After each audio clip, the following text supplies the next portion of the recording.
family. She took the river with Judas.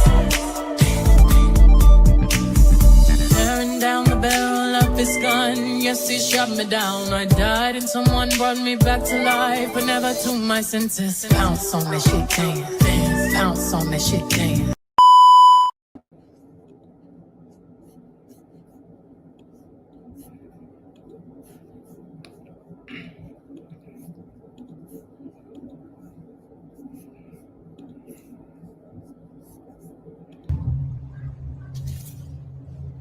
Hey, Kiki, don't. Not here.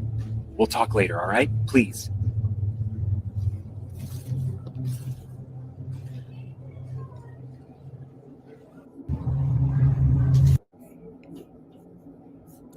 What's up, y'all? welcome in. Hold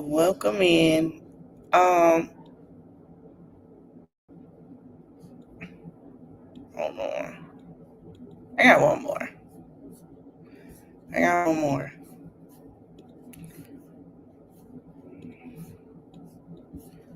Y'all go follow this. This called Kiki. Before we get into Freaky Kiki on Facebook, I don't know who wrote this, who made it, but she was good. But you better know your role. You hear me, Kiki?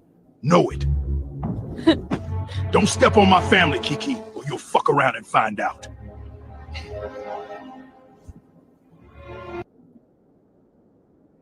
Stop being petty. What's up, y'all? Welcome in. Okay, so we're here to talk about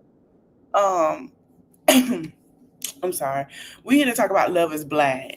Now, I didn't even, baby, when I saw the clip and how she just had that man stand there for 5 minutes for an answer if she gonna take him or not to be his lovely wife. So this is KB, this is Edmond. Y'all know how Love is Blind is. They met, did the little relationship thing, did the engagement thing, whatever. And going towards the wedding day, she was, I said, is she gonna say yes? I'm gonna play the clip how she just stood there. And what he did, he let out that. I say, wait a minute. I said, did he just scream like that? So we're gonna do a reaction into that, and we're gonna watch it. Baby, the way that she just said, I'm sorry, she gave this low drawn out speech, and then she say, not right now. And the way he just, it's not funny, but it's funny. The way he just, y'all gonna see what he did. I say, did this man, wait a damn minute now. KB! Girl! So we finna watch it. I'm gonna share my screen with y'all. We're gonna do a reaction on their interview. They did one with Harley Initiated. Shout out to them. And I will be back live to talk about the attack that women have on having their degrees. So we're going to talk about it later. But let's get into this. Is it going to play for me? Your host, Tyshawn Jackson, in the building with my co-host, Ryan Ketchens. Big facts. And listen, guys, it's 7:03, so only 3 minutes late. This is good. Matter of fact, we early because we didn't even, I don't even think we told enough people that we was doing something special. And it's been it's been so many months since we did a Monday night. It's crazy. Monday night, if you remember Monday Night Lives, drop a me in the chat right now if you remember how we used to get down on Monday. With at least 3 E's in there. But listen, guys, tonight is something very special. So this is, Harley Initiated. It's year 4. We're doing groundbreaking stuff, right? Yeah. And we got some special guests tonight. So we are breaking down some of the ins and outs of Love is Blind, which is got to be one of Netflix's most popular reality dating series.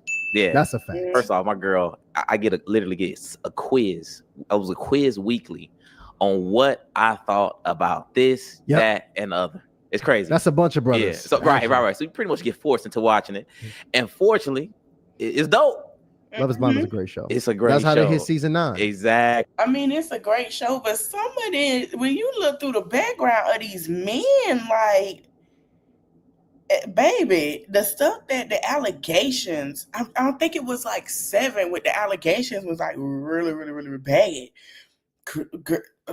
And then Chris Colleen coming up here talking about, we don't investigate things like that. But you hooking these women up with them.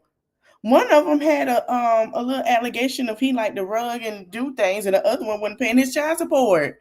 Child, it was a mess. Exactly. So, guys, and if you know, some of us, you know, we kind of all over the place. Y'all, for whatever reason, y'all been under a rock. You don't really know what Love is Blind is, but I'm gonna let you know. Love is Blind is a dating experiment. It literally strips everything down to one question, guys, which is, can you build something real without seeing the person first? Okay. Which is crazy, right? Now, season 9 gave us some of the tough choices, big conversations, and really an inside look at how like relationships are shaped today, especially between, you know, that dynamic between men and women, which is so crazy, right? Yeah. And so tonight is very special. We are sitting down with 2 of our favorite cast members from season 9. Absolutely. Hey, y'all, listen, tonight gonna be full of surprises. So y'all better stay up in here. We're gonna have a great one. And it's crazy because, you know, yesterday, not even yesterday, but just a couple weeks ago, you know, we had a whole big conversation about how long is too long. Right. These folks got to make a decision in a few weeks. Matter of weeks. On marriage. Yeah. So, you know, Ryan. Very intense. Ryan said he ain't. That ain't enough for Ryan. Listen, too tough. That something like that's too tough for me, but it's proven that it works. Right? Yeah. And so, you know, tonight we're gonna have some conversation about what did work, what didn't work, and everything in between. Yeah. So but before we get started, before we bring on our special guest, I want you to tell them about what we're doing right now. Yeah, man. Well, look, I want to talk to the creators real quick because we got some great news. Some of y'all been posting on YouTube for months, some even years, y'all, and you still don't have a real strategy. You're talented but inconsistent, and now you're even guessing, right? That's why your channel's not growing. So me and Ryan got tired of seeing y'all struggle and seeing y'all emails and DMs, and tired of telling y'all no. So we built the Harley Initiated YouTube Growth Accelerator, y'all. We got an 8-week coaching program where we hand you the exact system we use to run a full-time YouTube channel that reaches millions every single month. All right. So when you rock with us, it's literally going to be a personal one-on-one channel audit. We're going to get your foundation right, get you a full content strategy and branding position, get your production system right, and your analytics, give you some analytics training so you know exactly what to double down on. No more guessing, no more throwing videos at the wall, hoping it hits. We're going to get you a system. All right. So if you're serious about taking your platform to the next level and you want your content to actually bring in clients, opportunities, and income, hit that link in the description to apply. Applications, that process will soon end, y'all. All right, because we actually about to jump into the coaching. So go ahead and take advantage of that now. Big facts. And quick shout out to Tanaya, Gina, and Winston, just a couple in each, a couple of the coaching students that already got started. Yeah. I told them I would give them a shout out. So shout out to them. Yeah. But listen, like I said, we got somebody very special in the building. All right, it's season 9. A little. You seen the clips. I know y'all seen all the conversation online. It's been crazy. Okay. For sure. Absolutely. It's crazy to see somebody. It's not in person, but it's virtual, obviously, but you done seen it on TV. Yeah. It's very fun. We're gonna have a fun conversation tonight. If y'all familiar with KB, drop KB in the chat right now if you're familiar with this sister. Before we get into all the fun stuff, because what we're gonna do, KB, we're gonna walk through some of the moments that a lot of people got questions on, and a lot of people really want to get your inside perspective on. But before, we're gonna get a little backstory on you, right? Because let's even talk about just this whole dating show situation. Because so KB is the one that told Edmond, listen, I maybe in the future we can get married, but right now I'm not ready for that. Meaning, like, let's see where it goes and take our time instead of doing it on the show. Now, I don't know if KB and Edmond are still doing their thing, like dating and stuff like that. But we about to find out. A lot of people generally feel like the dating shows are about hookups and really getting attention. But, you know, why personally did you choose to get on Love is Blind? I personally chose to go on Love is Blind because I feel like my type just hasn't been working, and the traditional way of dating for me hadn't been working. So I'm a travel social worker. So when me being a travel social worker, people already have a hard time trusting me, but me traveling and having to always do long distance, because I typically like a Southern man. So I'm traveling to places like Denver and California. They're not Southern states. So it's rare that you find a man in that culture, and like that's as far as Southern. And so I just needed to try something new. I wanted to find someone that would actually love me and date me for me and who I am as an individual, versus dating me for what they may like, what they want to wake up to, kind of thing. And I just wanted to try something different. I wanted someone to fall for me and actually learn me the way I've learned all my partners in the past. Because I feel like I've always known my partners deeper than they've known me. Let's talk about that a little bit. Like, how were some of them past relationships? I'm a lover girl, so I think my past relationships were big learning lessons. I feel like one of the biggest lessons I had to learn in my past relationships was learning when to let go. I feel like I didn't know when to let go. I would fight, deal with the cheating, deal with the lies, deal with the different things. Granted, we're in college too. So when I have kids, I'm going to tell my kids, just try not to date in college. It's too much going on. And I was in Tallahassee. So it was like 3 colleges there. Girl, you dated somebody for... So she probably went to Fairview. You dated somebody. If I see why you say I understand. The ball. And so, wait, you went to FAMU? I went to FAMU. I went to FSU. I went across the railroad tracks. I knew it. Too. Oh, Lord. That's crazy. She turned up. Yeah, I'd have been out there at one of the fam homecomings. It was going down. Crazy. Y'all ever get the chance to go to, whenever you get your money together, whatever, the FAMU or FSU homecoming, it is a lit. I'm telling you right now, like lit. Straight to Tallahassee, you'll have a good old time. It's all the way going down. Mm-hmm. All right. Well, it's not a safe city to date in. No. This for FAMU right here. Stay off the weed. So KB, check this out, because I get what you're saying. Sound like you was looking for something new. Okay, but Love is Blind is not taking you into a girlfriend-boyfriend situation. The goal is to get married. So before you accepted the invitation to join Love is Blind, were you confident in you being ready for marriage? Yeah. So before I accepted going on Love is Blind, I was abstinent. I was on a journey. I was like, okay, I've been in Denver. I literally was only I was communicating on the phone with one guy, but wasn't seeing anybody in person. I was working out every day, meal prepping. I was praying. I was doing my daily devotionals. My relationship with God had gotten stronger. So it was just like, it was a lot of self-work I was doing. And I felt like I had never really healed from my past relationships or even fully healed from the problems I had with an absent father growing up. So I just took that move away. I was living in Florida and I got the job in Denver. And so when I had got there and I was on that abstinent journey, I allowed myself to just really learn me and learn who I was. And that was the best thing I could have ever did. Wait, hold on. Let me get the timelines right. When did your abstinent journey start? It started in 2023. It was somewhere between the end of 2022 and beginning of 2023. And what motivated you? What was like the straw that said, I got to just cut this thing off. I'm done.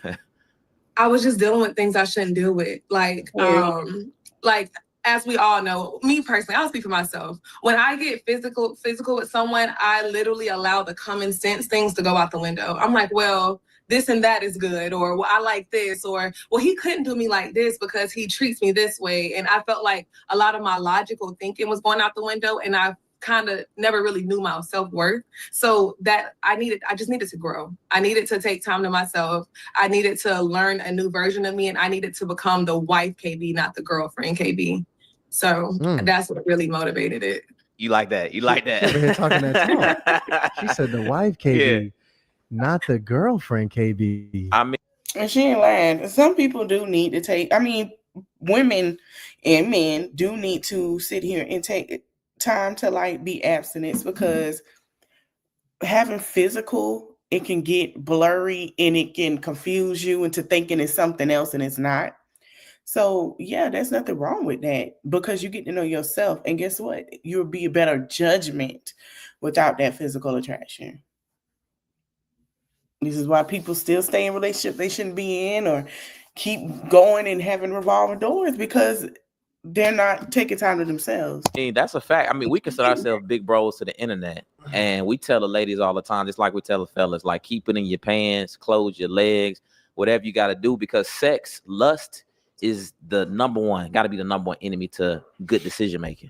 And what will have me looking at you like, baby, you a girlfriend, you ain't a wife. Absolutely. It might not even be a girlfriend. Let me ask you this, KB. Right, exactly.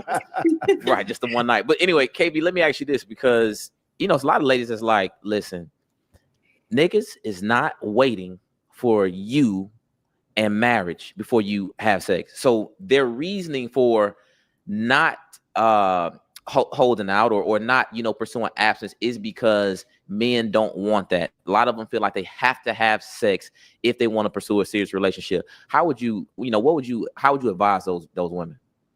If that man really wants you to be his wife, he'll wait.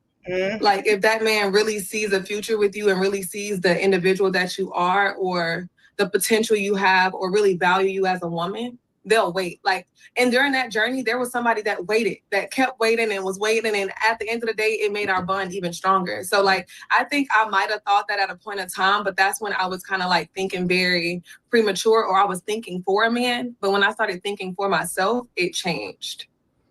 There you have it. Bars. There you have it right there. Well, let me ask you now, because you were trying to go from girlfriend to wife. I'm not going to say trying. Let me not try you up. But that process from girlfriend to wife, how did you know? Because obviously you went on Love is Blind. Love is Blind is about getting married. How did you know that you were ready for marriage? Well, she told us. She told us that. Did she? Yeah. I want to. Did you tell us? I feel like it. I feel like I knew that I was ready because I put in all the work. I feel like I did the work, I did the time, I did the self-reflecting, I did the healing. However, one of the biggest lessons I did learn in the midst of the abstinence journey and the healing was sometimes we think we've healed, but we just have removed ourselves from that situation. So in the midst of me dating Edmond, I feel like there was times where I thought I healed from something, but it's just I was removed from that environment. So when I was put back in that situation, I'm like, oh wait, I still got some work to do.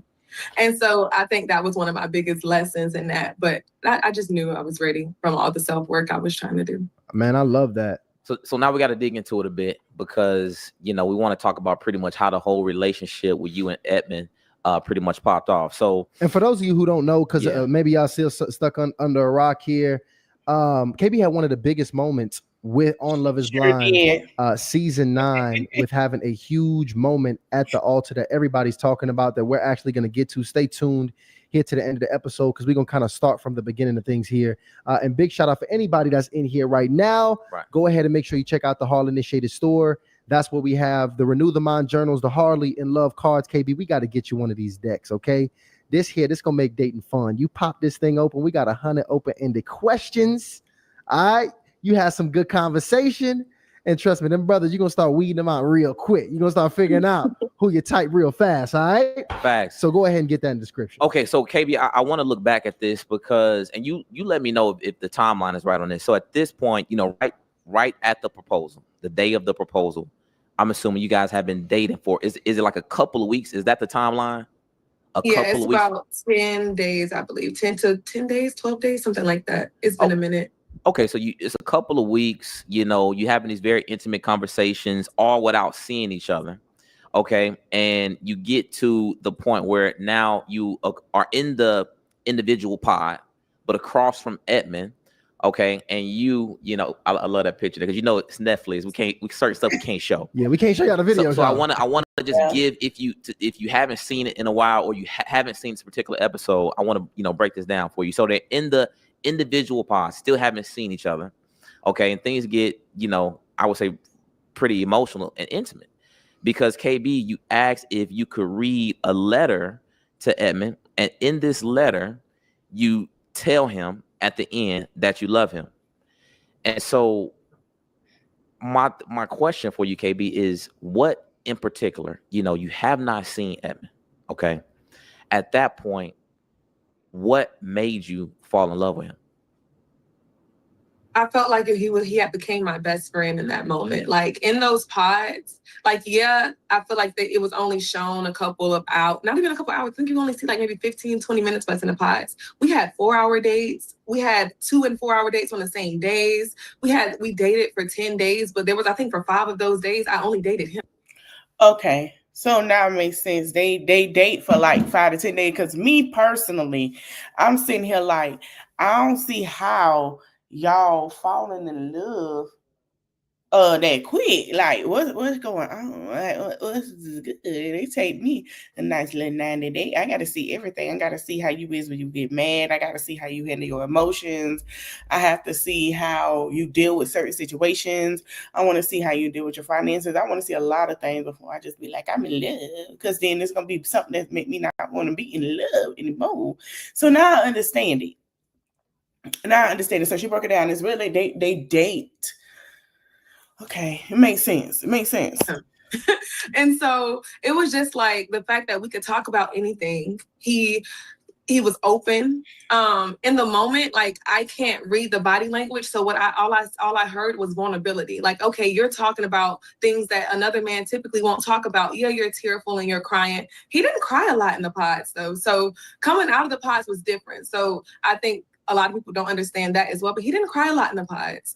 We did have moments that were tearful, which is understandable. We're talking about trauma, built up trauma. We're talking about things that there was questions I asked him about his mom that I don't think he had ever been asked before. Mm. So of course it's gonna make you tearful. Like I'm asking and putting the situations to like on the forefront. He's like, wait, I never even thought about that. Or I never even knew that I should have this conversation with her about this. And so even me, I cried a lot. Like I think I cried like 10 days straight.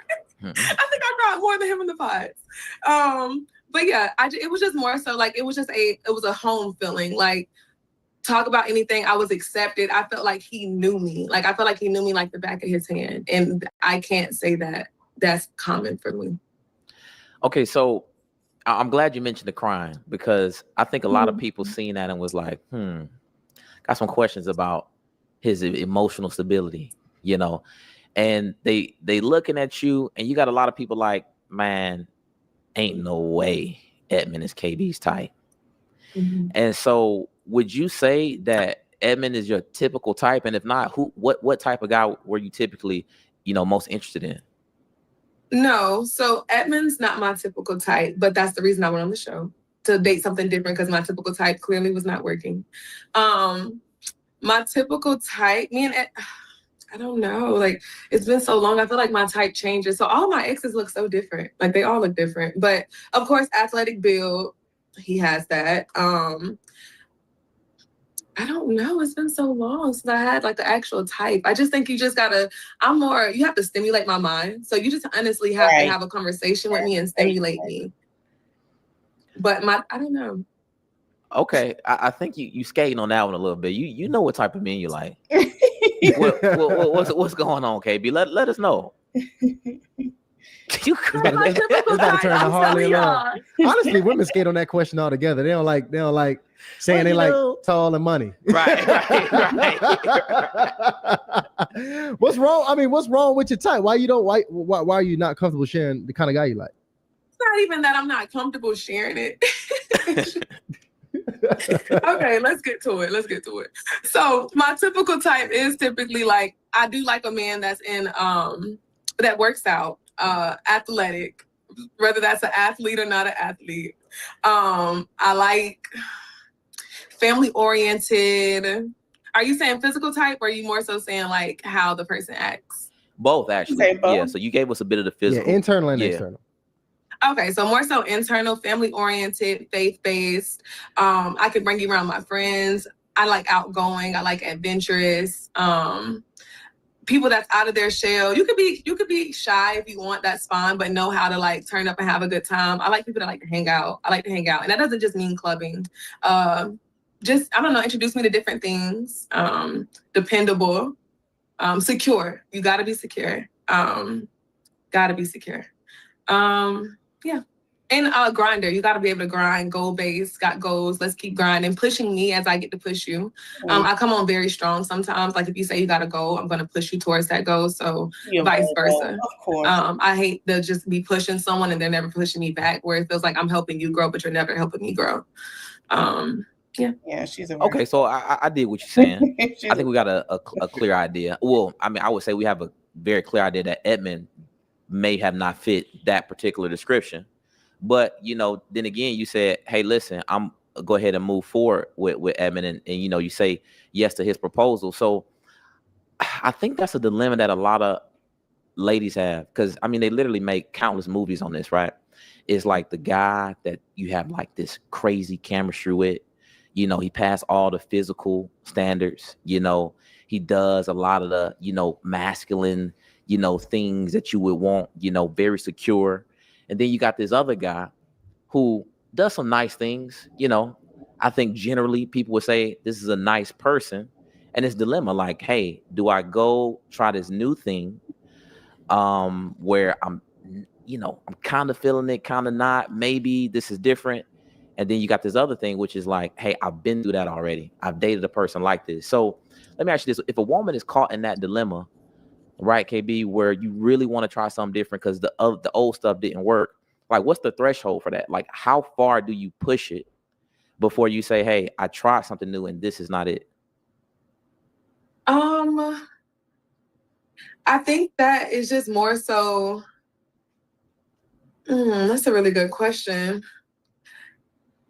That's a really good question. So more so you're saying like, how does a woman either go for her type and that's typically what it is, or okay, I'm going to try something new, but that new isn't working. When do I know that new isn't enough? Exactly, because that's the debate, right? That's you know, because just thinking about some of the, you know, some of the feedback that came from the, I mean, it's viral moments y'all share, and that was some of the feedback is like, hey, you know, she doesn't like this guy, and this is why she doesn't like this guy, and this is, you could look at his Instagram, you could look at her Instagram, this is why they don't make a match. But then you're clearly communicating, which makes total sense. Mm-hmm. I tried this in the past, you know, it's time to try something different. But it seems like now you're trying something different and you catching flack for it. Yeah. So that's why I'm trying to get an understanding from just your personal, you know, thoughts on this. If you are trying something new, how far do you take it? People are not understanding the rules of dating and what it takes to date anymore. And I want to say this, dating is not just physical attraction. Dating is getting to know someone and to see what all they have. If they just not on your type with certain things, but they manage out to be what you're looking for. And I see a lot of people don't understand, like, you fire to hire. And it's the same thing, just like with your job and your friendship, your relationship is a lease. Okay?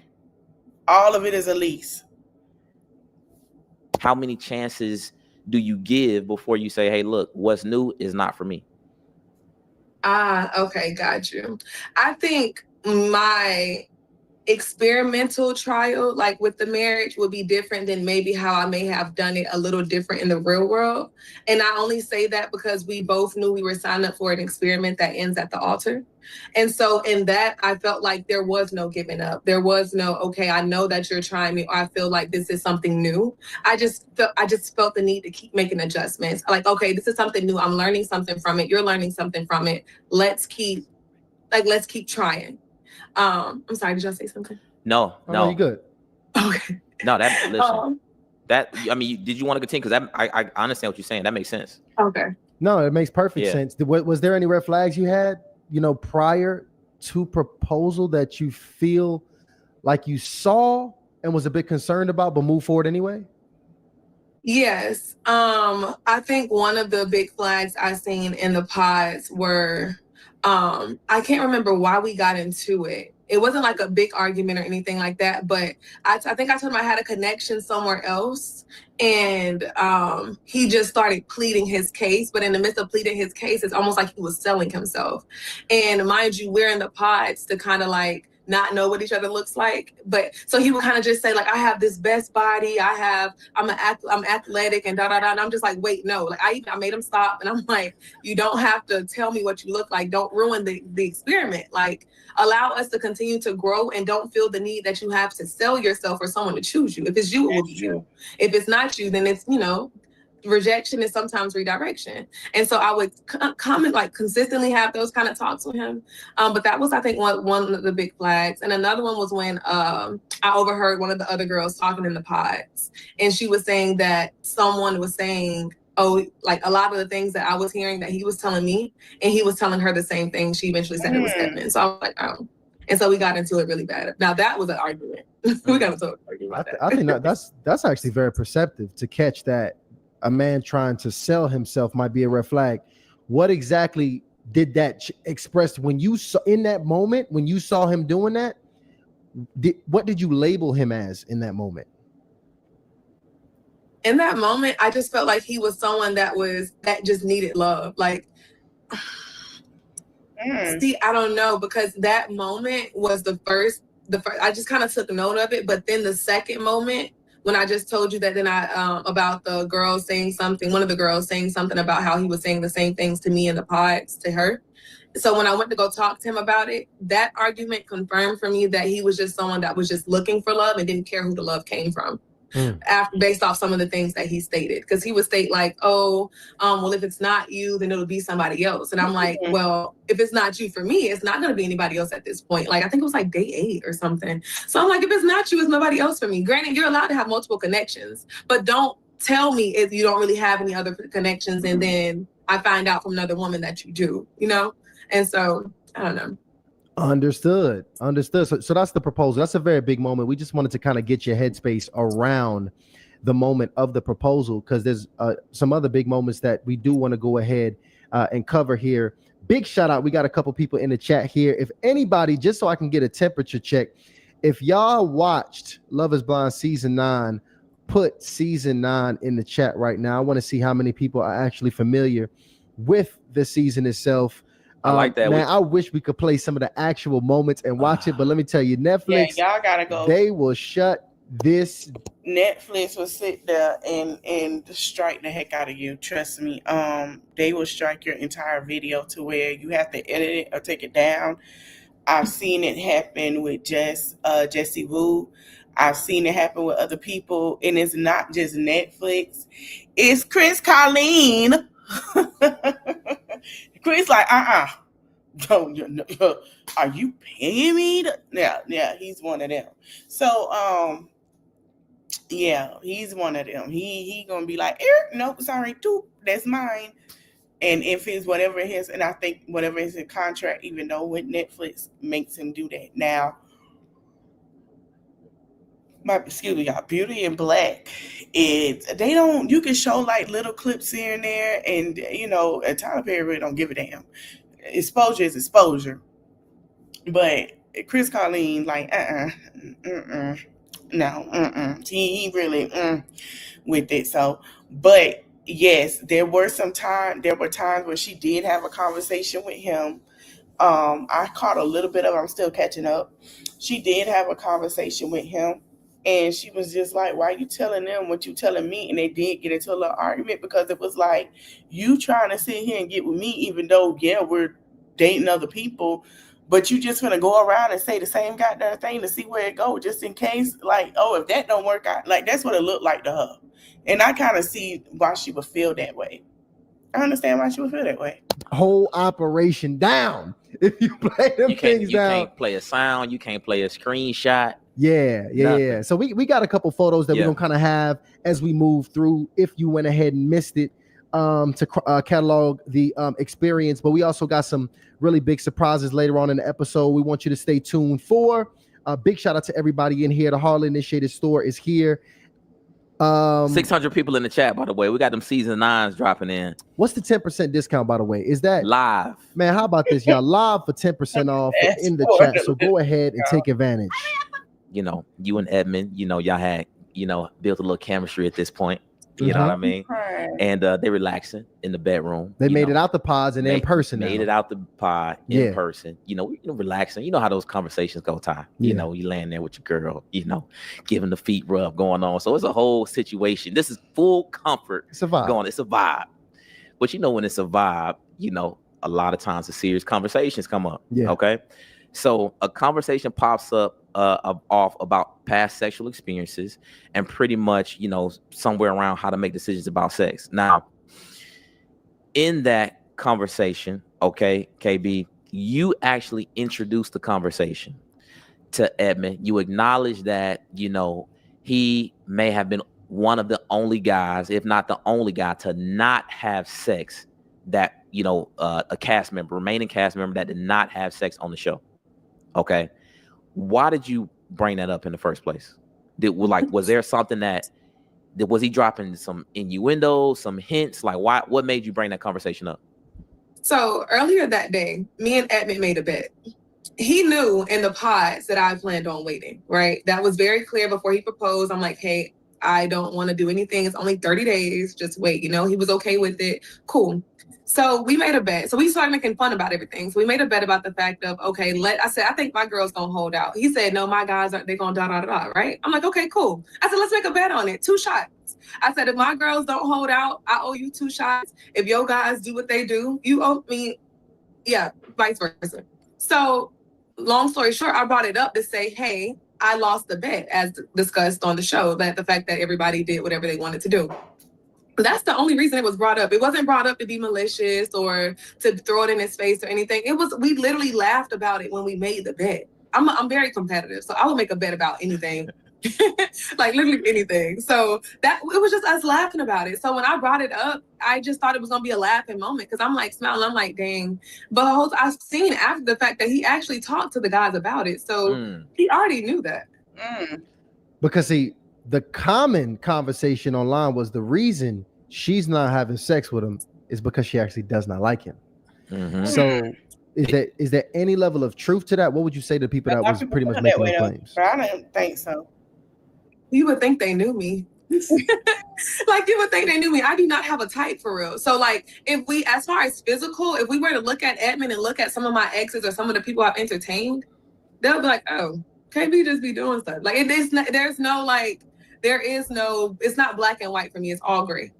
And so, yeah, I don't know. I've tried not even coming back to some of that stuff because they don't know me. I think a lot of them were actually, what's the word? I can't think of it, but they were projecting on me. Like they wanted me to feel the way that way because that's how they feel, but they can't speak for me. Me liking him, I actually loved him at the time. I will always have love for him, but I actually loved him at times. So it's not about me liking him. I loved him. But however, I loved him so much that I needed it to make sense. And I needed to feel whatever that situation was going to be at the time. And that being so early and everything that was going on and me trying to put the face to the emotional connections and everything like that, I just needed it to make sense. Like, I didn't want to just be doing it just to do it. Didn't want to just do it just to please him. No, I needed to make sense for me.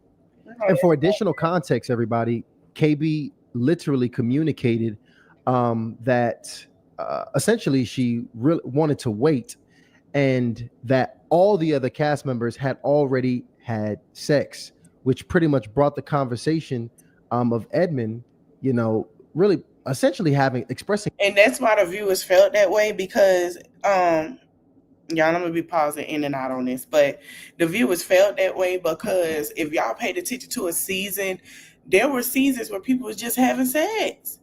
They were just breaking it down. They wasn't taking time. They were having sex. It was getting a lot of this and that because they felt like they were engaged and all this stuff. And I think, was it 8? Majority of them were having sex. And 7, it was a lot of sexual things going on. So she wasn't wrong. Concerns. And your past sexual history ended up getting brought up into the conversation because you communicated that in the past you had some guys that you let wait, and also there was some guys that did not wait. And you could tell you saw the emotion and the frustration build up in Edmond when he was very confused at the decision making. And we saw how he reacted. He literally screeched. He screeched in that moment. That was the emotion. It was just overwhelming to him. What was going through your mind when he reacted that way? I was confused. I was honestly, truly confused. He knew all of this. And I know a lot of people are thinking that I brought up my sexual history first. Edmond knew the sexual history in the pods. We talked about everything. And that one, people keep saying multiple, that one scenario that me and him talked about in the pods, he mentioned it first. I'm just more direct than Edmond is. So he stated, what about the people you didn't make wait? That was him saying it without saying it. So I went ahead and got straight to it. So it wasn't me throwing it in his face. He had already mentioned it. And me and him knew that what he was talking about and what he was referencing, because we had the moments in the pods where we were just sitting there talking like besties. So he's sharing stories, I'm sharing stories, we giggling, we taking shots, and we just talking. just talking as like we knew each other forever. And so I was just confused because I didn't understand where it was all coming from. And me, I like to dig deep into like situations like that. So I'm like, where is this rooted from? Like this can't be about me, because you still proposed to me after I told you I wanted to wait. You still proposed to me after I told you about our shared stories, whatever the case may be. Like, what is it really about? And I broke it down to it just being about rejection, and maybe not rejection from me as an individual, but just rejection as a whole. You know, so I'm glad you mentioned that, because I think this is the issue. You know, we talk to a lot of women and men all the time, and when it comes to past sexual history, it's just complete animosity. And in this case, you got Edmond, who's pretty much like, yo, you smashed some other dudes. I'm here rubbing your feet, telling you I love you. Why you ain't smashing me? Like, were you offended when he, you know, basically said that you smashed some other dudes and why you not smashing me, pretty much? Yeah, she was offended. I was so offended. And I hate how like understanding I am, because I really try to put myself in someone else's shoes, and I'm like, okay, your logic makes sense. Don't get me wrong. Like, I'm not saying your logic doesn't make any sense. I'm not gonna gaslight you and make you feel like you're crazy. No, your logic makes sense. But I was very offended because I'm like, why are we talking about this right now? We're supposed to be giggling. I'm supposed to be taking 2 shots because I lost, and we're supposed to cuddle and go to bed. Like, what is going on here? Why are you losing it? But we were drunk, so I just put it as he was just under the influence. And I will be honest, as a man, it's hard to acknowledge your woman's sexual history, regardless. I don't care how many times we done talked about it. And one of the things that I think you stated that can confuse a lot of men, and even probably assault and offend other men, is you communicated that you made some men wait, and other men that you didn't see a future with, those were the men you had sex with on the first night. So talk to me about that. Why was your decision, like, what's the logic behind that decision making? I see a future with him, I wait with him, no future with this guy, he gets sex. Oh, she had like a guy. Okay. Yeah. So I'm gonna just clarify, it wasn't those men, it was just one. That situation was She said, moment of clarity. I want to know who. But I was in college, I was in Tallahassee, I had a little fun or whatever, here nor there. And more so for me, it's just about like disposable. Somebody that I might have that I looked at as fun, as a good time, not a long time. That situation, it was just like, okay, like, me and you don't align. Like, we're both attractive. We got whatever we got going on. I'm in college, you in this certain career. Cool. We can have a good time, not a long time. However, the people that I've actually wanted to build with, the people that I'm like, okay, no, you can hurt my feelings. Like, no, I see a future with you. Like, no, anything after that, actually. I realized I'm not a, what's the word I'm looking for? I'm not a go with the flow kind of girl. I can't just do things just to do it. I learned that about myself after that situation. So it's more so in the sense of to protect myself and also to be more intent with my actions. It's just, I'm trying to figure out how to word this in the best way. It's just, I would rather make sure that we're on the same page and on the same intent before we get into the do. Like, I know what the do does to people's mental, your emotions. You will take things that you shouldn't be dealing with. And so I don't even think I answered your question all the way. No, well, see, I think this is, I guess a better question would be, has that changed with how you operate now? Was that more so, a way you operate in the past now? Or is it still to this day, if I don't see a future with this guy, I'll still operate in this way just so I can have my needs met? Oh, that was a one and done situation. I'm too sensitive. Like, that doesn't work for me. Even though that was a fun kind of thing, we're just doing it just to do it. It doesn't feel good. It's almost like that post clarity that everybody talks about. Like, women get that too. You wake up and you just like, why did I just do that? Like, I didn't need to get that feeling that many times. I'm just like, okay, I don't like how that felt. I felt disgusted. I'm just like, okay, like, I'd rather this be something. So basically, she's saying she learned that experience in college. I mean, college is where you learn what's for you and what's not, and you have some experiences.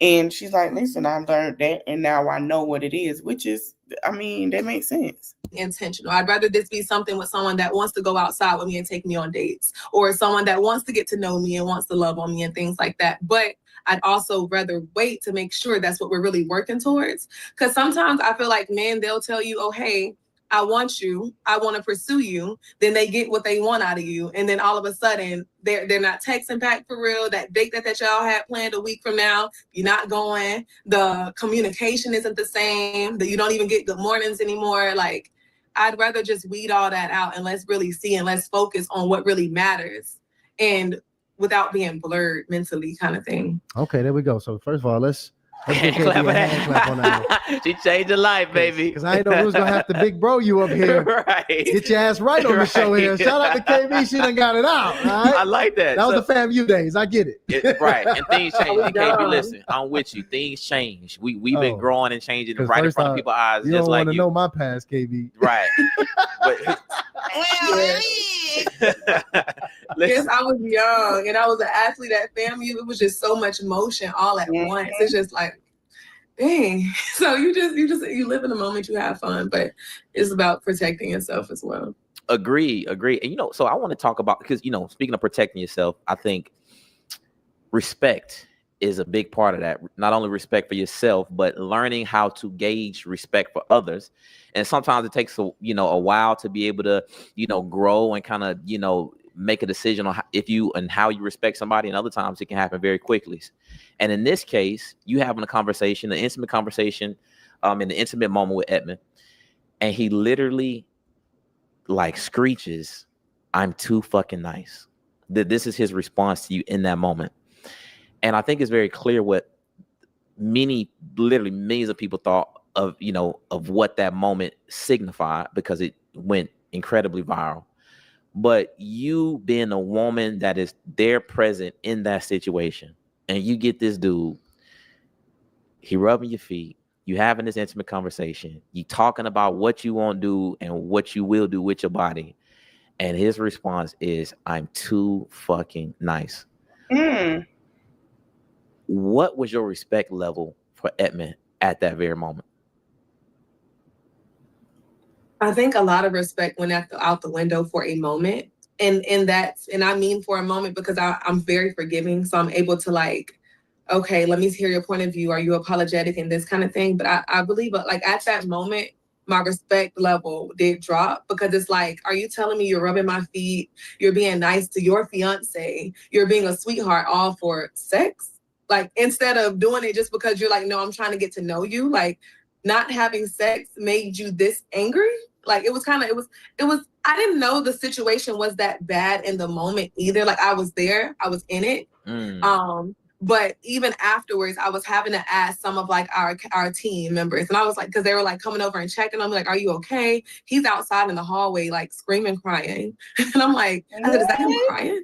And they were like, "Yeah," and I'm like, and I think also because we were under the influence. So don't get me wrong, I was drunk as well, and so I'm like, was it that bad? And they were like, yeah. They wouldn't say yes, but some of them were just kind of like nod their head, yeah. And I'm just like, okay.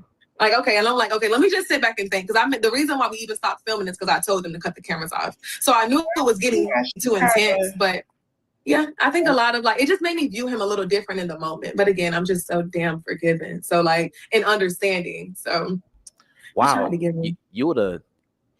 I mean, that's like inside info, because you can't see that what happened after. No, you can't. You don't see what the continued emotional reaction from that. So it turned into a real thing where you actually, you're saying you had to tell them in that, like, while you're in the bed, you had to, or was it like after y'all kind of left the situation, you had to tell them to stop filming?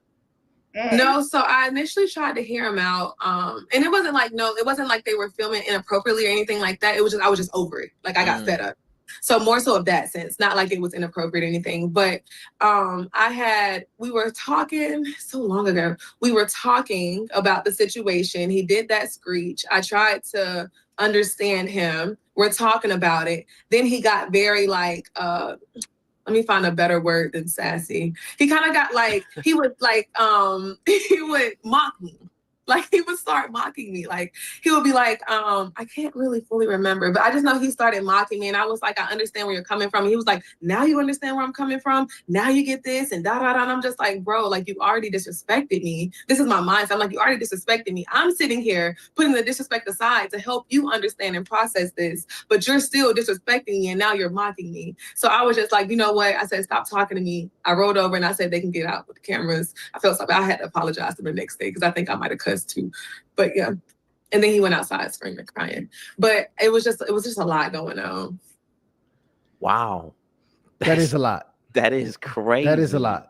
That is a whole lot. And I'm thank you for that context too, because that's that behind the scenes we couldn't see. That's what you don't see. And all of that is shaping the decision making. I agree. All of that is shaping the decision making, because it's, again. So now we understand her decision, because I mean, why would you want to be married to somebody if you feel like you can't do it? It goes that way. That's a lot. So yeah, I don't blame her.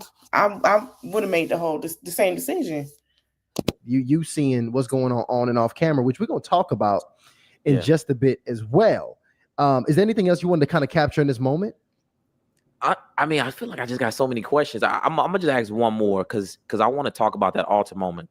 There was a moment, I don't know if we had that photo, but that you guys, man, first off, Love Is Blind does a great job of creating these moments, because I'm like, wherever y'all was at, that background, that mountain, sitting on that cliff, I'm like, I need to be there with my joint. It was beautiful. It was beautiful.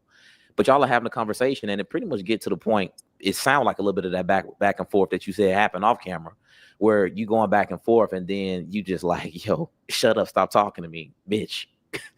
And when I remember seeing that, I see what you looking like, because I knew it was an out of body moment.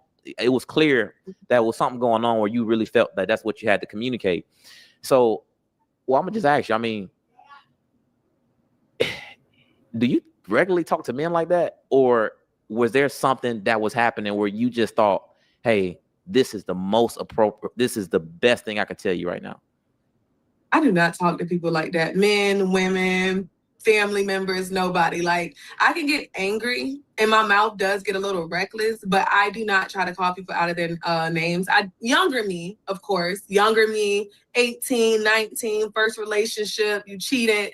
I might go be a little outrageous. But at that moment, I think I was like 27. I had outgrew a lot of those nasty ways. And so, no, I just honestly was pushed to my limit. Like, a lot of people, like, again, I think a lot of people are forgetting that we're in this experiment for 6 weeks. At the point of the mountains, I think that was like our second to last big date. So that was like within the week of the weddings or something like that. I think like maybe like 9 days before the weddings. The weekend before the weddings, I think. So people aren't understanding that me and Edmond have been in this situation for 3 weeks at this point, pretty much. And yes, on camera, and all you all see is maybe an hour and 30 minutes of us max before the weddings. So it's like, okay, yes, a lot of times I'm looking fed up, and they're like, oh, well, you're always talking over him on camera. I was being talked over the entire time off camera. I was being mocked every time we talked like to each other. Like, we could never have a true like conversation when there's conflict, because she wasn't wrong for her decision. Why would you want to marry somebody that, if we have a conversation as anything, it'll turn into an argument? So she wasn't wrong for saying yeah, no. Every conversation should not be an argument. A conversation is a conversation. If it turns to an argument, we don't need to be together. Because why do you feel like we have to argue with something that's it could be so simple? I'm either getting stared at, like I'll ask him something and he's like, and I'm like, you're not gonna answer me? And he's like, I'm like, all right, I'll just wait till the cameras come out so you can talk to me, because you're not gonna talk to me right now. Or I was just fed up. The mocking, the mimicking. I think that's the word I'm looking for, mimicking. The mimicking is what did it the most. But that conversation in the car and the dismissiveness in the car that we talked about over and over and over again, that's what kind of like took it over. And then when I kept asking him to stop cutting me off, and he kept saying, I'm not going to cut you off. I'm not going to cut you off. I mean, I'm not going to stop. I'm not going to stop. And I'm like, all right. I still regret that though. I shouldn't have called that man out his name. I hate that that's attached to me as a person, because that's not who I am. I just truly had reached my mark. Like, I was so fed up with, and it was so distasteful though. I don't do that. I was wrong for that. I try not to. I believe you. I really believe you. And we've had our own moments where we kind of got, well, me in particular, got out of pocket, and it just so happened to be caught, and thousands of people see it. But yeah, I actually believe that you don't typically talk to people like that. But I do think that there are times in relationships you'll never see that, right? You saw that moment with y'all on camera, but you'll never, there's so many relationships where you know, the man is only contributing fuel to the flames, and it gets so hot and so intense that something like that does come out and you say things that you actually don't want to say. So I do think that although you were caught in a vulnerable moment for, you know, communicating that, you know, I do think that that's just the reality when people are not on the same page with how to communicate and how to deal with each other. And so, you know, I don't think you ever called nobody their name, but I really don't blame you for that situation. KB, I just can't. I gotta be honest about that. Damn. I really don't. Damn. I just think, because I don't think a woman just says stuff like that. I think for somebody, you know, most people, they have to be pushed to call you, because everybody knows where it happens after you say that. The relationship dynamic is completely changed right after that. Is that, and let's talk about that. At that moment, did you pretty much make your mind that it was a wrap, that you did not want to be with him in that moment, or was there still some hope left? I still had hope. I think it was more so like logic. I just was battling with myself. Like, I think in the one point I literally said I'll take the ring off and throw it. Like, I was so fed up. Like, it was almost like out of body, like me being out of body for sure. So like, yeah, I think in that moment I was like, I'm done with this. I'm over it. But I'm trying to talk to him. I'm still trying to coach him through it in a sense. Like, I naturally just do that though. Like, when I'm trying to communicate with somebody, trying to coach somebody through the communication, like, okay, I'm here, I'm listening. You know, you could tell me.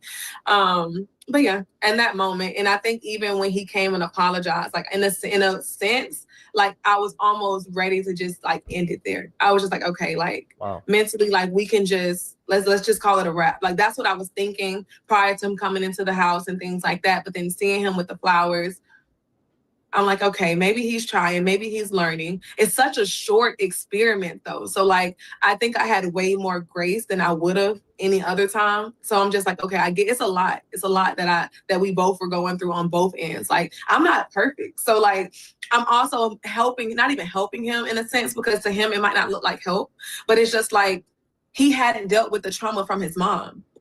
So due to him never dealing with the trauma from his mom and me being the person that I am, and I just keep like, okay, well, let's talk about this. Or, well, I think I'm triggering you. Like, I think you shut down on me because I'm reminding you of a Black woman that's similar to your mom. I think you're taking me coming at you or being direct as aggressiveness, when honestly, I'm just being honest with you. But maybe you're not used to that, or you're not used to it looking this way. Or it was just so many. And a lot of those things just wasn't, it just, you know, you can't show everything. But yeah, it was a lot on both of us, I would say.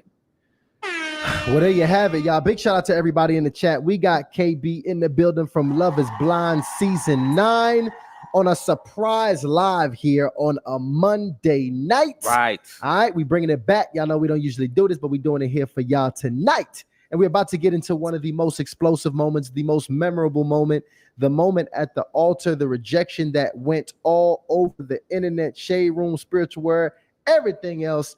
That was one of the biggest conversations. So we're about to get into it in just a few. Yeah, I mean, this is the thing. It's two sides to the story. Okay. That's a fact. And we heard quite a bit from KB. And the thing about, I think. So now y'all, they finna bring Edmond up on here, y'all.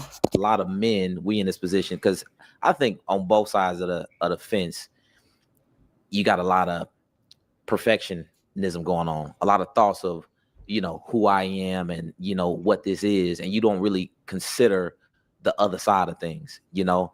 And I think as men, the amount of times we ask a woman for feedback from a relationship that didn't work out, or even from a relationship that you in, it's you know, it's little. Very little. It's little.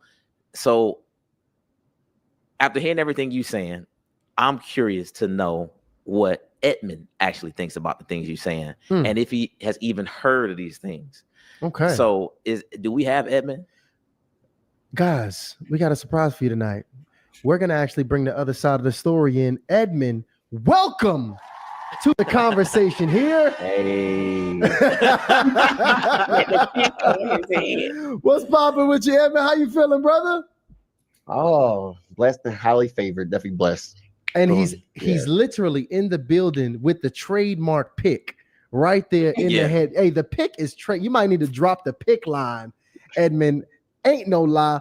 Go ahead, guys. Go ahead and share. Everybody in the chat right now, hit like, so we can let everybody know that Hardly Initiated is going live on a Monday night.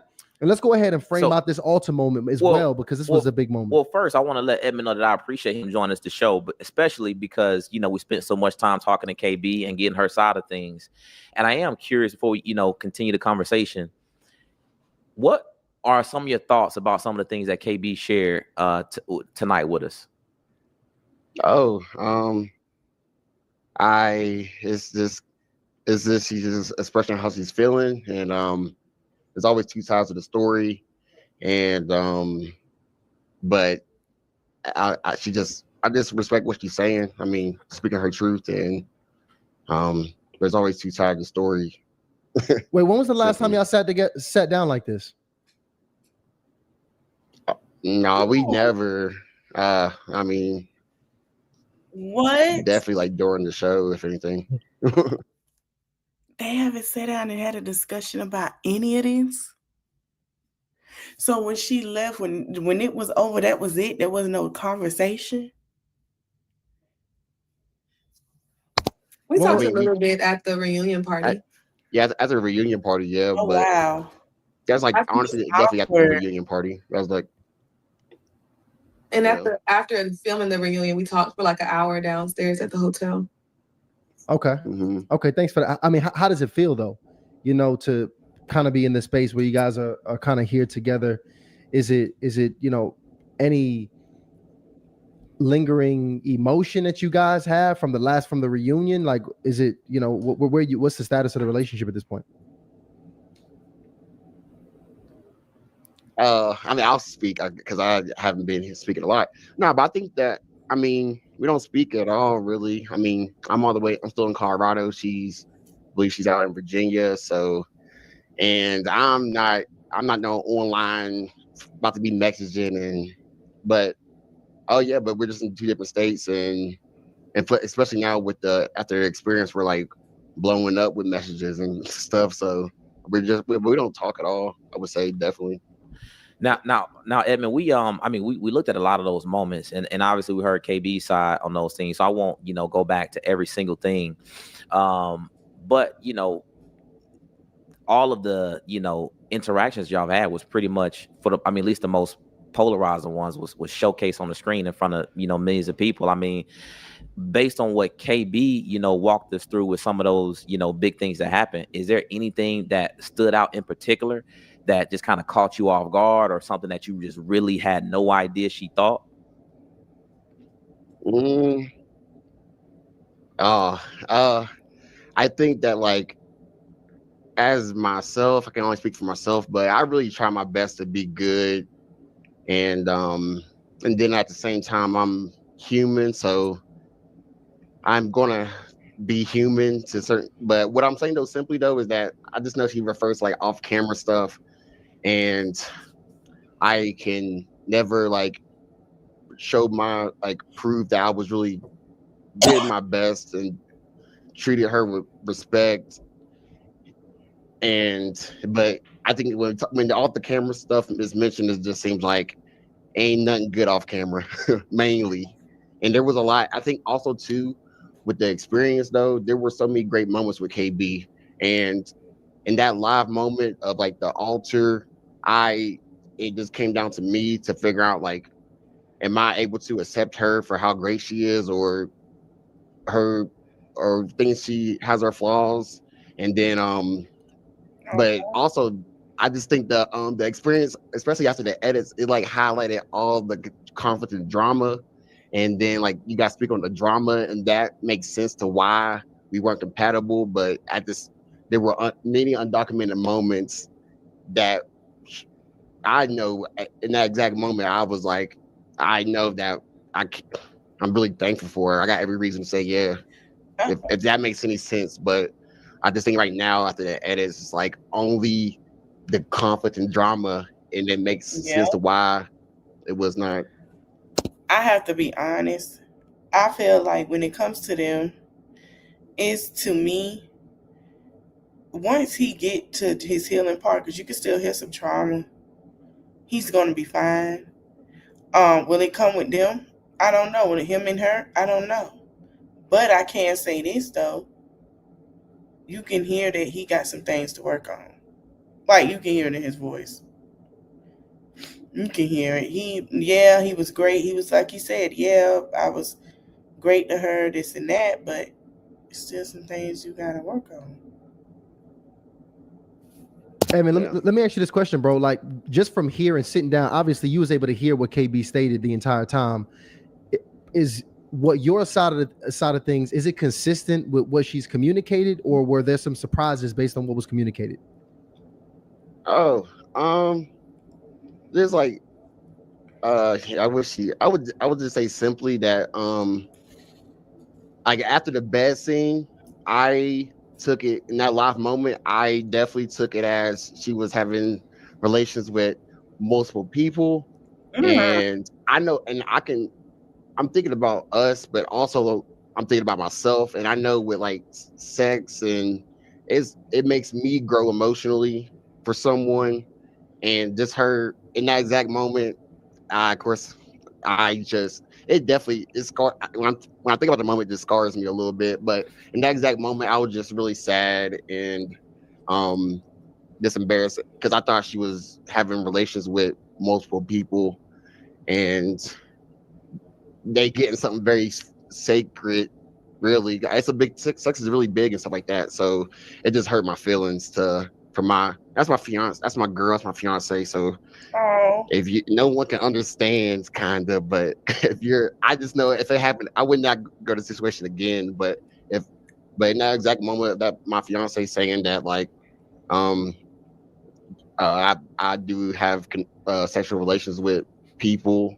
I know now she says it's only one person, but in that exact moment, I was thinking that she's having sex with multiple people, and it just hurt my feelings for her just to be like someone that ain't even, I don't know, but it just hurt my feelings that some dude that you're not even with can get that side of you, and I can't. And I was being patient. So hold on, just so I can make sure I understand. Are you saying that everything that she would communicate was thorough? It was true? Because I understand you saying how you felt in that moment, but is what she stated, was it all thorough and consistent with your experiences? I think it's the two sides. Like we both have our sides, but it's the same story. But I think one is that, like, I think with the editing and everything, they got me crying so much, and I know it seemed like I was the one crying the most personally. I don't know if it's just me that thinks that, probably is, but I definitely think the edits got me crying a whole lot, and then it makes it so that I'm not like emotionally stable to where I can't like have difficult conversations, and that will give her a reason because I can't. But what I'm really doing is just like not trying to hide my emotions and be really vulnerable in that exact moment. But it was been taken as, I'm learning, like, it's like it could be taken as manipulation, kind of like if I was to cry, then she had sex with me. But in that exact moment, it just really hurt my feelings, and I learned a lot. I would not do that again. Oh, my soul, not doing that again. I hope not ever again. No, I'm not. But so, talking to you, Edmond, I because first off, that whole situation can be viewed in so many different ways, like the manipulation, being offensive, all those things. Yeah. Talking to you, it genuinely seems like your feelings was hurt, which KB is saying off the camera he was crying and all that kind of stuff. So I can really see that. But KB was yeah, and then like I wasn't screaming. She said I was screaming. I wasn't screaming. I think and then also too, we were drinking, so I guess.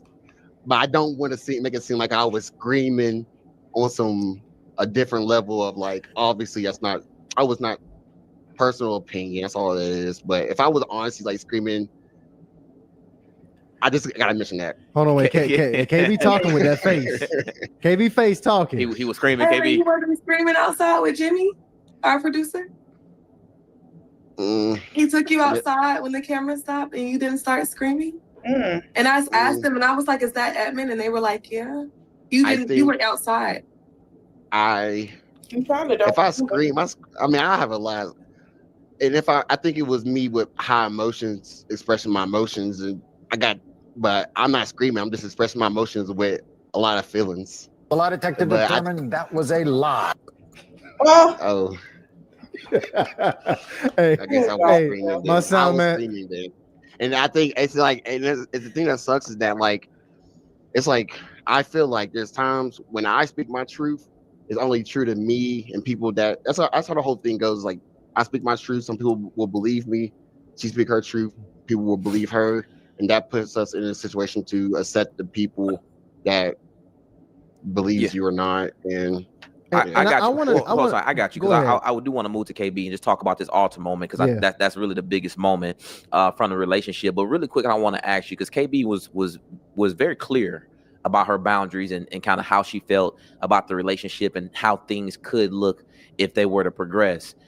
Have you, and the reason I mention that because I'm just curious, have you ever dated a woman like KB before? oh no, I never date a woman like KB now. And what would you say is some of those, unique differences? all right, y'all. I'm gonna fast forward a bit. What time is it? I got another live at 1. So I'm gonna I'm gonna fast forward a little bit. Your mouth dropped, and he was like, "Oh," and I was like, "What would you finna do?" And you looked at Casey and said, "Casey, let's take a shot." I didn't get an answer for that situation until right up until I got the flowers. I was supposed to meet your mom the day after that, so it was a lot going on. And I could have left, but in the same, but I'm just trying to process. And at the end of the day, I'm giving you the benefit of the doubt. So I was trying to understand, like, why were you trying to take her to the bathroom? That's when you were giving me those stares. You went out, ended up going out, I think that same night with your friends. You were just staring at me. You wouldn't answer me. Then when you did come back to the house, okay, go ahead. You could talk. So I got a question. So if I did admit I'll go take her to the bathroom, that would have made like you would have been like, oh, okay. Well, just don't. What would you have done if I was like, yeah, I'll go take her to the bathroom? I don't know. I didn't get it. I didn't get that choice. I didn't get that option. Instead, I got gaslighted. Instead, you said things like, "Oh, you think I can pull a woman like Casey? What do you think I was going to the bathroom to do with Casey?" And I said, "Okay, Edmond, let's flip it."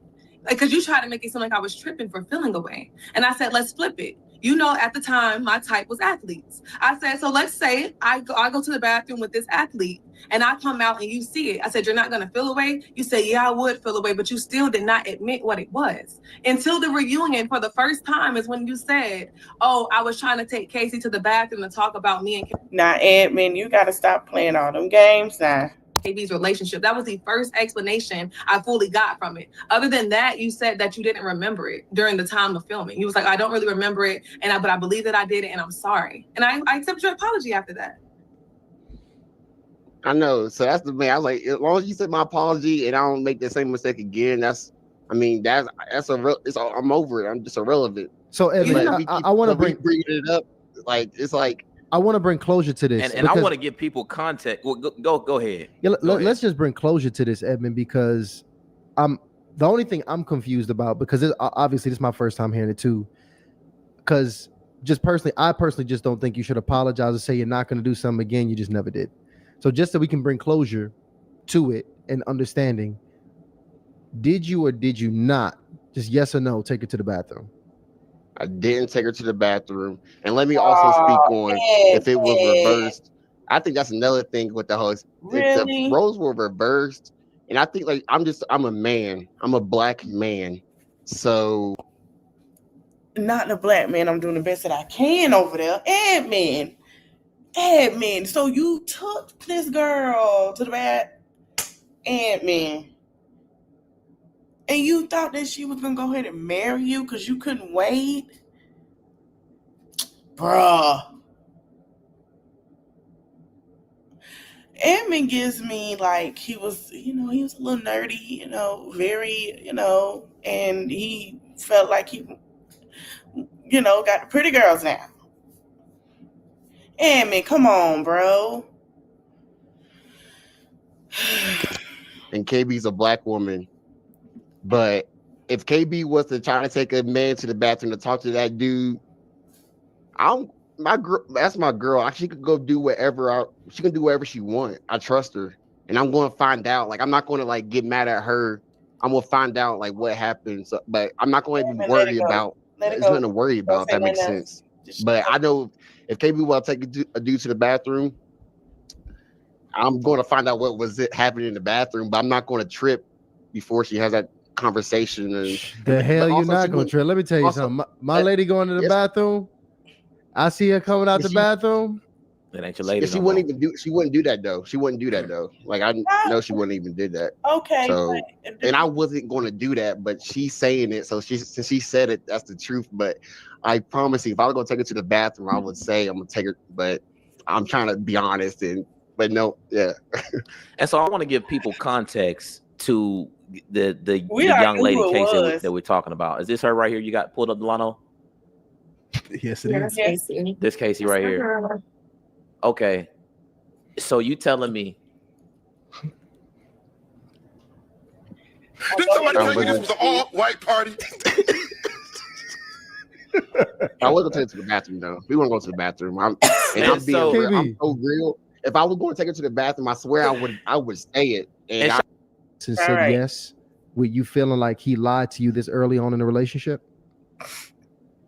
I think I had my moments. Like I think like how I said earlier, like how I said I went on the self healing journey where I was learning my worth and things like that. But until you're So Edmond lied, y'all. He lied. He lied. He lied to the girl.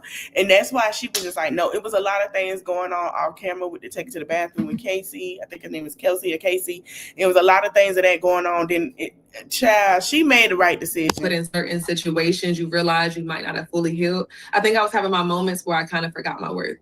And so there was moments like that where it's like, okay, why didn't KB just walk away? But then there was moments where I'm like, dang, okay, I didn't sit here. I didn't learn this man. He's learned me. He knows me in a way nobody else has known me my entire life as far as a intimate or like a lover kind of thing. And so I just think I just kept giving out grace. I just kept giving grace and was also trying to really like allow myself. I felt like we both deserved the experiment. Like we're here for a reason. So it's like, okay, let's see if we can work through this. I looked at every challenge like, okay, in a marriage, you can't just walk out and leave. Like you don't just wake up and say, hey, I'm not going to be with you no more in a marriage. And that's how I looked at all the challenges. But looking back, I'm just like, girl, you stuck around through some crazy stuff. Even with the good things, there were some crazy things that I stuck around through for sure. What I really want to know here, man, the Edmond, man, the emotions that we saw on screen, all of them, even the love that you expressed for KB, just because excitement. So yeah, the love, the excitement, all of that, so, we're not there in that moment. Was all of that real and legitimate emotion that you were experiencing? oh yeah. Yeah, I would say yeah. Yeah. And I mean, that question is like yes or no. yeah, no, it But- is. It's no trick. It's not a trick question at all, because I know personally, man, from experiencing love and being in love, that's not something that you can just get out of. And obviously, that altar incident wasn't even that long ago. So would you even say that you still have feelings for KB up until this point? Yeah. He did. Oh, nah. I mean, I think with KB, it's like just like respect and friendship and no bad blood and it's just like it's really a good. This is like a great scenario because some people get with in a breakup and it's like physical and stuff like that, but me and KB was like really just respectful and like nothing really weird. It's just like we tried it and it didn't work, but it's like nothing more respect. And based on what you know of KB, if she had said yes, let's say at the altar, do you feel like you guys would have been able to create a healthy, a successful union and marriage long term? Oh, certainly. That's what I'm saying. I thought all that before I said yes at the altar, but definitely, I was just like very positive and optimistic and weighed the good with the bad and known like I know how much better I was going to be as a man with her and see how she's going to help me grow. And but I literally with KB, I was definitely understood why I said yeah, and I had like I think for the no's, I think the only no's I had was her friends, but they don't matter to me because it's about me and KB. But their opinion does weigh a little bit. But it came back down to that's my fiance. I can get cool with her friends. Like they weren't like really. They were still accepting of me to to a level extent. And but if KB would have chose me, they definitely would have been more accepting of me because KB chose me. So like that's the ultimate fact I came with that. So but I had every reason to say yeah. If I can give you a hypothetical situation where KB reaches back out to you, she says, "You know what? Let's get this thing a second try." Would you even be open to a relationship with KB? I think that's God right there. But I think like I would just I don't know how to answer that because that's a hypothetical that I'm really speechless. I got that's a lot I got to think on, and I just can't say yeah because fair. That's like having wow. Some people have I'm sure it happens in a relationship like a breakup over the years. People get back together, but also mainly though when people break up, they don't go back together because it's going to just so like. But it just comes down to me and talking to God. That's like only God know the answer to that mainly, but I let God answer that. But First I would say, let me tell you that happens way more often than you believe. We actually have a bunch of ladies calling asking us whether or not, getting counsel on whether or not they should actually go back, which is why that's a real situation. And KB, I can assume you would say all the emotions that we saw you having, you really were in love in that moment when we saw it, correct? Oh, for sure. Yeah, for sure. That was my lead baby. How did that work? hey, At the moment you were at the altar, did you still have those emotions in your heart? Yeah, Were you done? Were you pretty much done at that point? No, I still had all those emotions. However, I had to choose logic over emotions in that moment for me. So the logical answer would have been, after looking over the last 4 weeks, looking at the arguments we've had, the way that we can't communicate, the things that we've had to discuss, we weren't even able to have conversations about money. So it was just like, we just couldn't see eye to eye on a lot of things that really mattered. Couldn't even see eye to eye on housing, how we live and things like that. So yeah, for me, it was logical. So it was logical versus emotions. Because even after that, I sucked my tears up at the altar. I cried in the bridal suite, got in the car, took shots with my friends. They wanted to go out. I could not. I didn't have the energy to go out. Went back to my suite. He actually came over and stayed the night with me that night. The emotions were still there.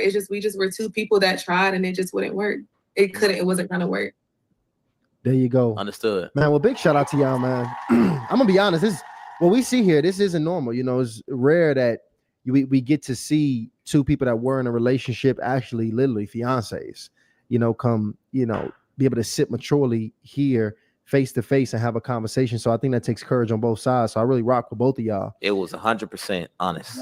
Yeah, 1000%. Which I appreciate. I do appreciate that. And Matt, what I want to ask Edmond tonight, you heard things that you didn't get to, hear during the process. So before we end this, is there anything you want to say to KB or want her to walk away with knowing about you, before we go ahead and close out tonight? I would just say a number of respect for KB. I really do speak highly of KB. I really do. I have every reason to speak highly of KB. And she is really great.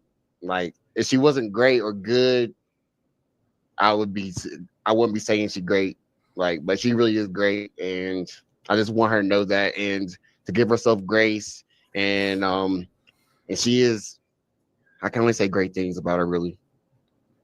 There you go. KB getting some great reviews tonight. I agree. From the chat, from Edmond, from everybody. Right. It's no stain on KB tonight.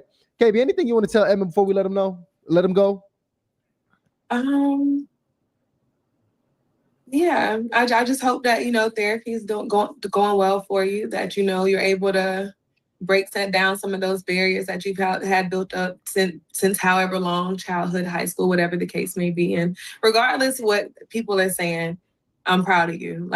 For being able to take that step to go to therapy, but figuring yourself out, and and I'm proud of your real estate journey. You still doing your singing and your songs and stuff like that. I'm just so proud of you for still being yourself no matter what the internet's saying, what the people are saying that don't know you. You still wearing your pick, and I'm literally proud of you. Like, don't change. And he had a really good idea. You probably should do a pick line. Like, them people eat them picks up. They love your picks. Yeah, I'm hip. So what's up, Edmond? What's next, man? You back on the date market? Oh God, I ain't worried. I'm not.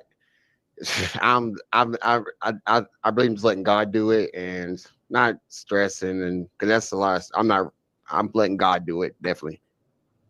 All right, there we go. Instead of letting God do it. What about you, KB? You open to meeting anybody new? I think it's the same thing for me. Like, what God got for me, he'll bring to me. Hopefully, praying they can only be God-fearing kind of thing, and with their head on straight and ready to put a ring on it within a year so we can make some babies. I'm getting old, y'all. I gotta pop some babies out. So come ready. We rooting for both of y'all. Both of y'all are cool, and I just really appreciate how both of y'all was honest about the situation. And really letting us into some of those, behind the scenes details that otherwise we wouldn't know. Because I think it's easy to make a lot of assumptions about people when you see, these brief clips and interactions online. But I do think it takes a lot of courage to put yourself out there first and foremost when it comes to dating and relationships, like however you got to do it, whether that's on the show, on the dating app, in person, whatever it is. I think it takes a lot of courage to do that. And just appreciate you guys allowing us to be a part of the journey. And, whatever happened has happened. But I think that it's a lot for both of y'all to learn from, I'm sure. And a lot for everybody who watched the show to learn from, I'm sure. Yeah. And, I see big things happen in you guys' future. So, yeah, much love to y'all. Much love. Thank you. Absolutely, y'all, man. Thank you so much here. This was a different episode. Surprise Monday Night Live. Drop live in the chat if you still in here rocking with us. We're gonna be surprised. That was kind of a good interview, but it gave you an insight. It's stuff that you don't see. And if you guys watch Jesse, it's another person that does it too. Nikki, oh my God, I forgot her name. And they tell you, like, behind the scenes, there's a lot that you don't see. And this is TV. It's a lot that we don't see. We only get an hour of a cut down. So imagine all those scenes they have, and you got to cut that down into an hour. So it was a pretty good interview. I wish them both the best. Edmond, honey. Edmond, like, listen, I really don't. Edmond, low-key, like, I don't care if I find somebody. I don't give a damn. But it is what it is. I wish them nothing but the best. I feel like that, they both had some good points about being in a relationship and what to do in a relationship. So listen, I want to end this live here, y'all. I will be back. We're going to talk about women being attacked that have degrees and being attacked by the administration with certain degrees that affects the minority in the Black and brown community. So I will be back at 1:45. And we're going to talk about that later. I'm going to explain to y'all how student loans are still a thing. I found that out. Even they're going to do all this stuff. So with this trial and error they doing. So, and I don't think that's going to work, y'all. I really don't with the Department of Education. I don't care how you flip it, grind it, wind it. I don't think this idea that they have is going to work to separate, because of the fact is, y'all have to understand, a lot of people are not going to take to that. They're just not. We're going to talk about that. So I will be back at 1:45 my time, 2:45 yours, and we're going to break this down so we can get ready for Lit Live Saturday. I will see you guys at the next one. I want to thank you guys for watching. Welcome in new subscribers. I talk about everything over here. And if y'all want me to talk about a topic that you feel you're interested in, put in the comment section of this live, and I'll do that. Thank you guys for watching. We get to like, comment, share, subscribe. I'll see you in the next one. Bye. It's in the reach of my arms, the span of my hips, the stride of my step, the curl of my lips. I'm a woman, phenomenally. Birds singing in the dead of night. Take these broken wings and learn